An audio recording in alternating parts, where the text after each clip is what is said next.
Hello and welcome to a special episode here on the League One Lowdown. My name is Sam and I am delighted to be joined by Charlie from UpThePoshCast, a Peterborough United fan. How are you, Charlie? I'm very well, thank you. Buzzing to be on. Yeah, and we've got obviously a lot to talk about. Lots has happened in the past few days at Peterborough United. But just to get to know you a little bit better, first off, why did you kind of support Peterborough United? Obviously, a lot of people, shall we say, support the bigger clubs nowadays. So it's nice to actually have someone who supports a lower league club. Yeah, first of all, it's my local club. Like, they're the club in the football league that are nearest to me.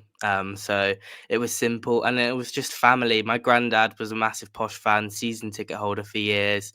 And I think when I was like 8 or 9, my granddad we went to watch a match for my granddad's birthday, like the whole family. And me and my brother really enjoyed it. So then we went back a year later, and then we just started going more and more regularly, got season tickets just before COVID, a couple of years before COVID, and then since COVID especially, just got so into it. And I was never really into football, so I was never tempted towards supporting one of the big teams until I started watching it live. And now I love watching it on the telly, but before then, it wasn't a sport that interested me. And it was only when sort of going along and seeing the fan culture that I realised, actually, this is a bit of me. Yeah, it's the best thing about supporting a lower league club, isn't it? It's sort of you actually feel involved with the football club. You're not just a customer to some of these football clubs. So you actually feel like you're contributing to something, just not only to the club itself, but the community around sort of the club as well. Yeah, massively. I think just the closeness that you feel and the fact that you can sort of reach out and touch the players almost where from my season ticket seat, like right by pitch side. And, we know so many people at the club, the steward that's there every week. And we know, the mascot comes around and says hello to my brother every single game. And like just stuff like that, the sort of neat touches that you don't really get, I don't think, at the more commercialized sort of higher up levels. There's just something so authentic about League One football.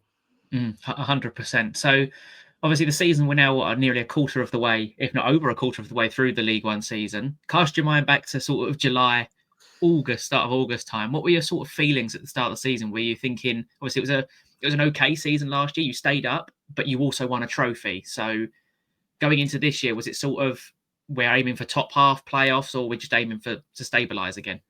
Yeah, well, by our sort of track record, it was a poor season in the league last season.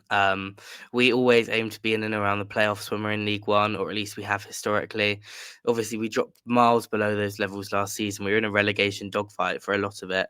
And we were told at the start of the summer that this season would be one where we'd be back up at the top end of that table, pushing hard to try and get back into the playoffs and show people that Peterborough United, are still a massive force in League One and stuff. So I was feeling pretty good coming into the season. I thought, the trophy last season was a big benefit. I don't think many people had us beating Birmingham at Wembley, and we did it, and it was a fantastic day. But yeah, I was feeling really optimistic coming into the season because it just felt like the message was we will not have a repeat of last season. And well, we're not having a repeat of last season. It's going even worse, yeah. Yeah, exactly. Yeah, because I looked through your sort of summer recruitment before we jumped on, and you lost a hell of a lot of top quality for League One for not a lot of money. Like you lost Hector Cipriano for free to Watford. You obviously bought him from like my club, Leyton Orient, and developed him. You could have, I think there was a rumour that you could have sold him in January for a couple of million quid, but they held on to him. Ricky J. Jones obviously went abroad, so you got nothing. And there was some other, I think that you lost like experienced players like Johnson Clark Harris and people like that as well. So in terms of the summer recruitment, would you say it was a decent window, a below average window? Well, it didn't feel like there was a huge amount of strategy involved, to be honest. The squad we started the season with was probably the worst I've ever seen in my time supporting the club. Like, it was abysmal. Just like maybe 2 or 3 of the players starting each week were League One quality, if that. Like, it was really bad. And we got absolutely tonked. We lost our first 5 games of the season. We lost away at Accrington in the cup, like with a decently full strength team. Like, it was just grim, like horrible viewing. And then towards the end of the window, we sort of perked up a little bit, I think, out of necessity more than anything, out of realizing that if we had that squad that we were left with, we would go down, like we factually just would. So we brought in players like Peter Chioso, who was on loan with us 2 seasons ago, did very well, was very popular. So he came back, and then we signed, I think, 5 players on deadline, Mm. 4 players on deadline day, 1 just before deadline day. We brought in this New Zealand international called Matthew Garbett, who's our best player by quite some distance. We spent 800k on a striker, reportedly from Blackburn. We loaned in 2 Wrexham players, then we loaned in another young lad from Chelsea, who I think is our top goal scorer. So the end of the window definitely has put us in a better position. But overall, I mean, the fact that we started on opening day with the squad we did is Mm. unforgivable for me. Yeah, because I think when we've discussed Peterborough, especially with their recruitment, obviously they always look sort of non-league, and they like Chris Clark was one that stood out for me last season, but obviously hasn't hit the heights that we expected.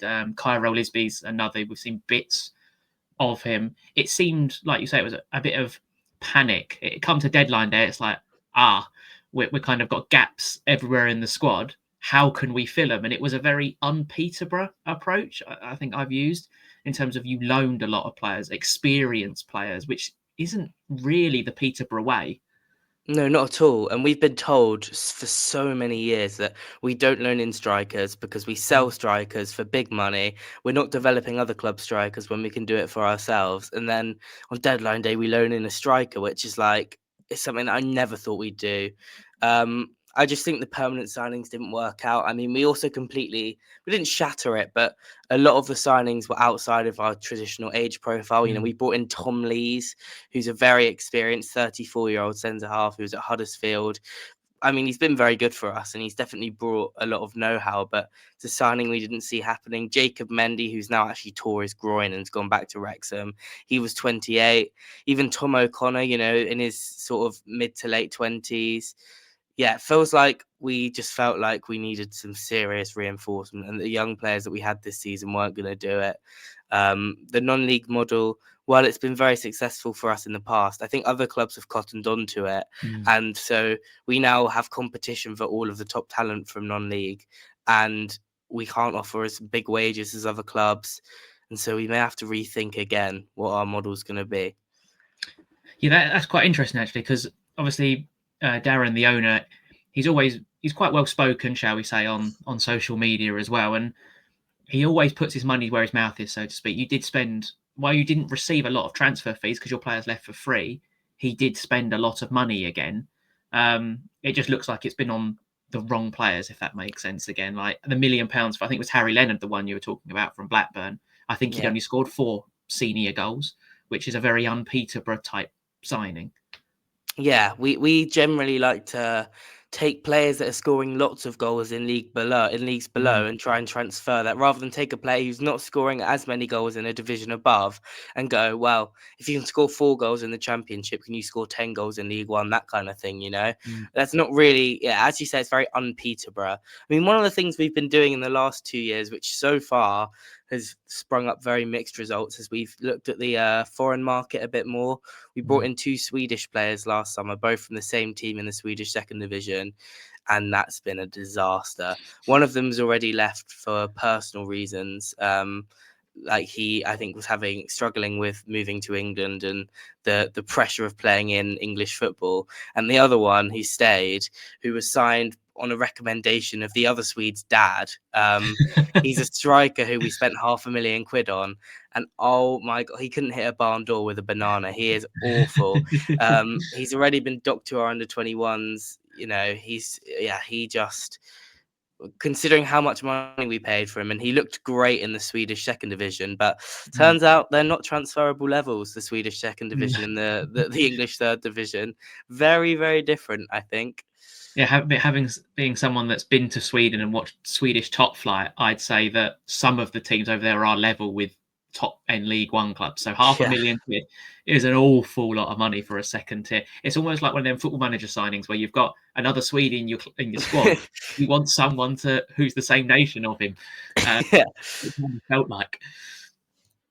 And obviously, moving on to Darren Ferguson, it was announced on, I think it was Saturday after the defeat to Blackpool, that he was leaving Peterborough. I think it's for the 3rd or 4th time.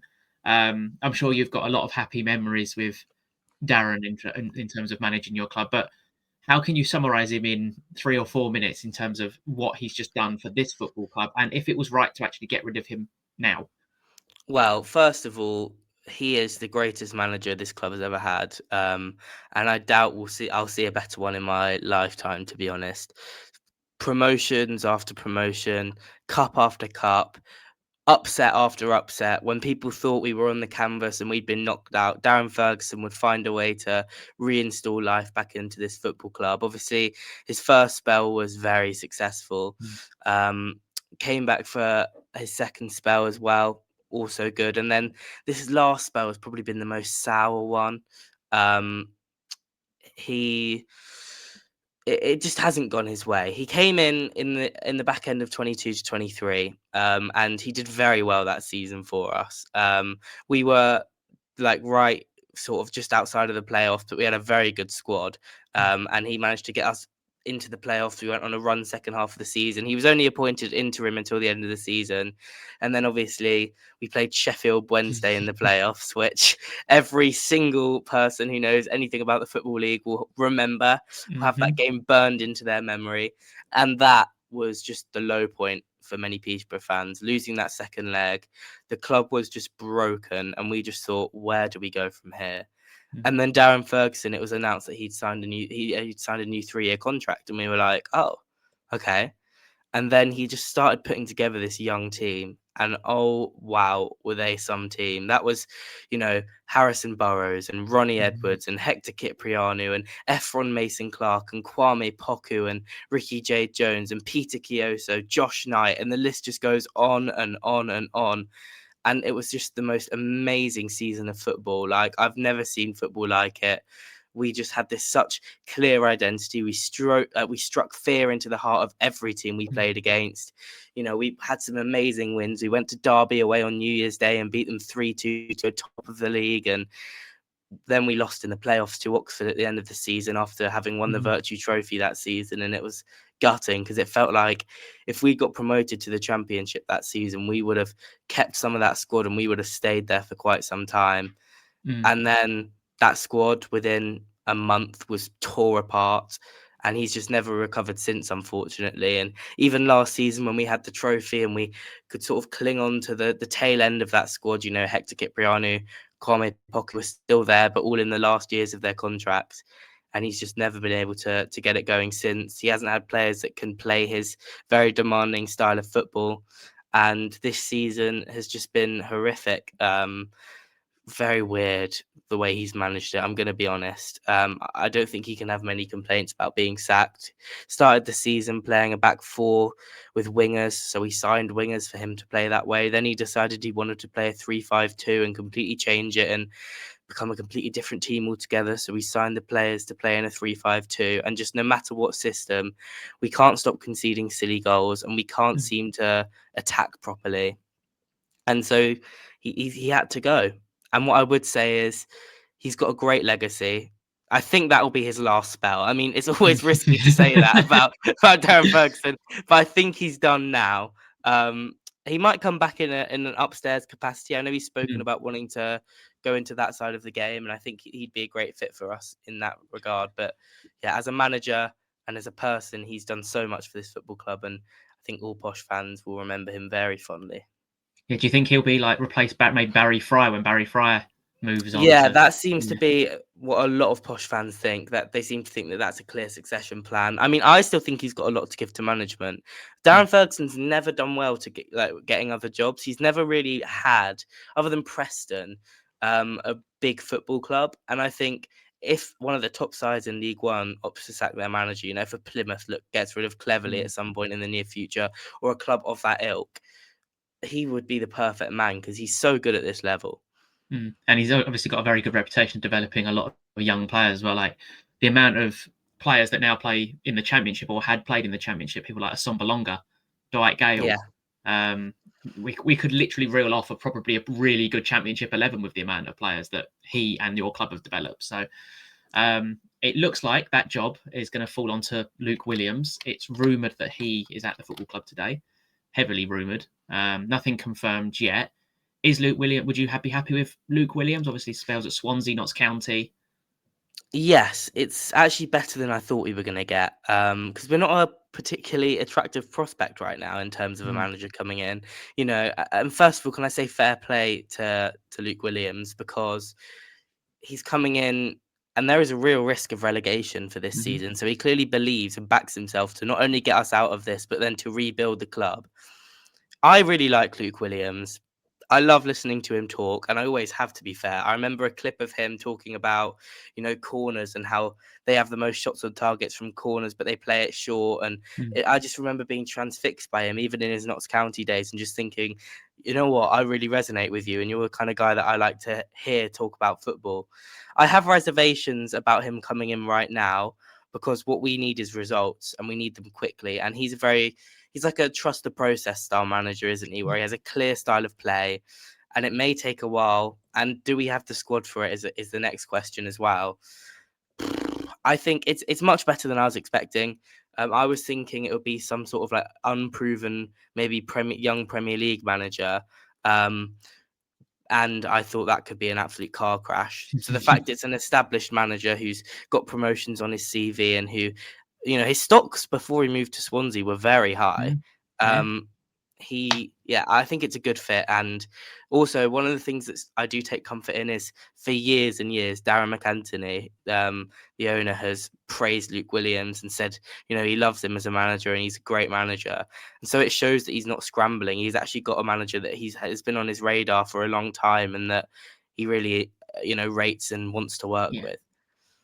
Yeah, I think the names that popped into my head sort of when he went was, number one, Steve Evans, purely because he's managed you before and has a process of getting results in League One. And the other one was a bit roguer. It was Matt Sadler of Walsall, obviously a young up and coming manager who's done a decent job there. That sort of was like mould of Peterborough. They were the two that popped into my head, but they're kind of like completely different ends of the spectrum. Yeah, I mean, Evans was the one that I initially thought and kind of wanted. I was sort of on the podcast, UpThePoshCast, I pioneered for um, Steve Evans, and I said, give it him till the end of the season. He'll stabilize it. He'll keep us up, because Mm. he's a very good results-based manager, and then we can get a Luke Williams or a younger Premier League manager in the summer, in League One, and we can rebuild from there. But I think that was met with quite a lot of unpopularity. He's a very divisive figure in Peterborough, Steve Evans. He's like Marmite. You either love him or you hate him. Mm. Matt Sadler's an interesting one. My concern with Matt Sadler is the second half of the season at Walsall last year. It just looked like he lost complete control. Mm. And the team just completely spiraled, and we cannot afford to have a second half of the season like that, or we will be, oh my God, we'll be like, the Derby points record in the Premier League. That'll be us Yeah. for League One. And speaking of sort of the rest of the season, then I'm guessing your aim is to stay up. But do you want to see sort of, if you were to, let's say, go down, do you at least want to have some positive in terms of a style of play and identity, so to speak? Yes, but also I'd rather, like, it's very much stay up, and if we can do it while playing some decent football, that'll be good. What I'd love to happen is we go on a mega run from like Christmas to March, and we stay up, and then we can just write off the season. We can go, right, Mm. it's been a shocker, but we're mathematically safe. And then the last like 7 or 8 games, Williams can start to get his style of football imposed on the players, and see which ones can do it and see which ones can't. And have like almost like a bit of a pre-season towards the end of this season, and then hit the ground running next year instead. But yeah, stay up, please, because going down to League Two would just be a disaster, like so bad. I've never, I mean, to be fair, I've never seen us in League Two, like in my time supporting the club. So could be a good laugh, but also I think I'll be laughing for about one away game and then realize I'm in Barrow and I want to go home. Yeah, I can't actually remember the last time you lot were in League Two. When, like, obviously, every time, because I'm an Orient fan, so our clubs traditionally have played each other quite a lot in the 20 years I've been going. I just didn't remember sort of the playoff seasons when I think it was Yeah. 13-14 when we had each other in the semi-final. When you nearly scored in the final kick of the game, and I'm sat there with my head in my hands, not being able to watch corners. Traditionally you have always been that top six club, haven't you, in League One, bottom end of Championship, bit of a yo-yo between them.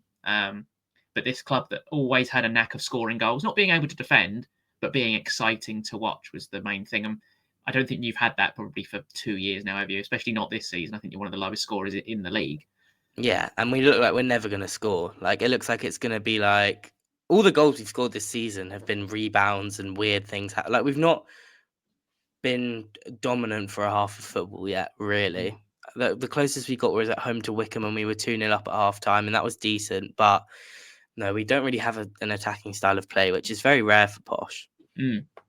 Yeah, and I think that's all the questions I had for now. So maybe what will happen is when we're sort of in March period, we'll get you back on if you want to come back on, and we can discuss how Luke Williams potentially has been getting on as we head towards the business end of the season. So thank you very much for coming on, Charlie. If you are a Peterborough fan and you're not subscribed, there is a link to Up the Posh card in the description of the video. So make sure you go and check him out. And while you're down there, subscribe to the League One Lowdown channel as well. So thank you, Charlie, and we'll see you all in the next episode of the League One Lowdown.